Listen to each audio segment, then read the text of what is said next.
excited, I think, in a way that I'm talking about something a bit more edgy, a bit more that we don't talk about much.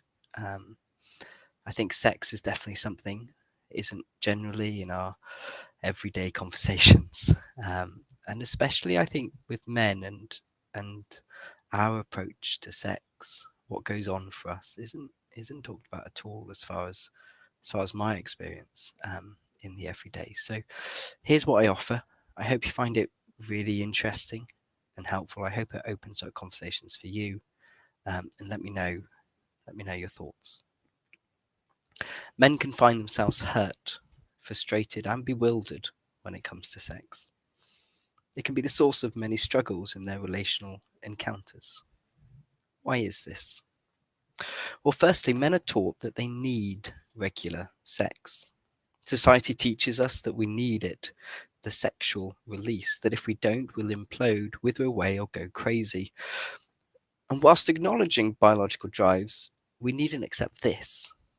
Many men are abstinent, voluntary or otherwise, for significant periods of life, and the body actually has pretty good mechanisms to de escalate in time.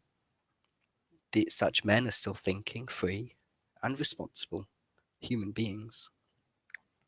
This belief has often been an underlying excuse for some really quite ugly behaviour. It's often used as a get out clause, which is unfair both to us as men and to those we hurt.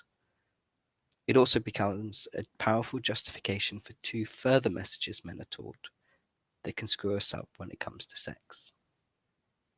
Because men are also taught that they would get regular sex. At some time in our adolescence, society promises regular sex. It doesn't somehow matter that this depends on the free choice of another human. Perhaps it's because society thinks we need it, that if we don't get it, we'll do awful things. So we'll bend over backwards to give it to you. But there is perhaps a more sinister reason. Bell Hooks, and a lot of this thinking has come from her work in The Will to Change, argues that society has severed men from a lot of what is meaningful. Industrialization has meant men have left more meaningful work, connected to family, their village, and their environment, work that was essentially connected to their impact in the world, to become competent, independent workers within a job that is largely divorced from these things. Furthermore, this need for independent, competent workers necessitates cutting them off from their emotions, their needs, their vulnerabilities, and their bodies. And this act of severing cuts men off from their capacities for intimacy and the meaning, consolation, and healing that full intimacy with another human brings. We leave men working in mundane jobs, holding their pain and needs within. And Hooks argues that men give all this up because they're promised wonderful, fulfilling, ecstatic sex. Sex can be men's only tacitly allowed form of connection. Sex is the only meaningful encounter they can have, but this never satisfies our longing for meaning and intimacy. Rather, in removing all of the fuller intimacy, sex becomes merely an ejaculation of the pain and the shame held within. And the bedroom, even the vagina, becomes society's holding place for men, where a part of them is held close and can finally weep its tears and still be hard, still be invulnerable. Another message men are taught is that their masculinity depends upon sex. So what if we're not getting sex, or if our partner doesn't want it? What if we struggle with impotence or erectile dysfunction? What if we just don't feel like sex tonight? The implication is stark. You're not man enough. We haven't earned access to the male world of sexual availability. Maybe we haven't worked hard enough, been competent enough, good enough, provided enough. Maybe we aren't strong and vulnerable, man enough. Being kept outside the bedroom or being unable to give it for whatever reason can become the place of total rejection, as if society is casting its judgment on us as disappointing. And so a man's sexual prowess and potency become a core part of their identity as a man. But this removes the core aspect of sex, which is mutuality. Sex becomes all about me, about my power to attract, pull, perform, satisfy, keep going, impregnate. It's not about you, and it's certainly not about us and our connection, intimacy, and love.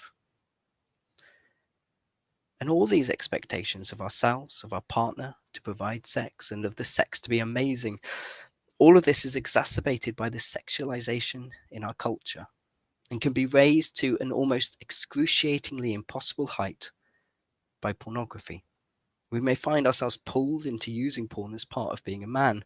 We may use it as a way to get the release and a shadow of the intimacy we crave but do not receive. Yet it further separates us from true intimacy with another human. And its impact, in terms of the unrealistic expectations it instills, can cause great harm to us and our partner as we approach sex together. And finally, men are taught that sex is bad. The social backlash, I think, against the behavior of men, motivated by these other messages that we need sex, that we'd be given sex, that our masculinity depends on it, is that society has concluded that men's relationship with sex, fantasies about sex, use of sex, and actions around sex are bad and harmful. And men ingest these messages too, and can feel their own penis is somehow bad and dangerous. But this approach never helps, never aids growth or healthy change. And so men can find themselves craving sex, needing the iota of closeness it brings, of the affirmation of their male identity it provides, and yet fearing it. They're left stuck, ashamed, confused about how to approach it, ask for it, whether they can even be frustrated about it. But fearing, being ashamed of, and avoiding our sexuality is never the way to discover how to express it well. It will inevitably come out, often in ugly or regrettable ways. So how do we move forwards? Well, next week I'll discuss some more practical tips, but for now I offer this. We talk about it. We talk to our partners about what goes on for us with sex. We talk about the threat it raises to our manhood, the ways we're ashamed, the need we feel to perform, when we just want to be comforted, and the fears we have. And if not to our partner, we can talk to ourselves about these feelings, write about them, recognize them within us, accept with compassion all that goes on for us as we approach this area of our lives. Because simply naming these things starts to untangle the knots and the threads that tie us up. Thanks for listening, guys. I hope you have a good week, and do let me know if you've got any thoughts or comments. Take care, guys.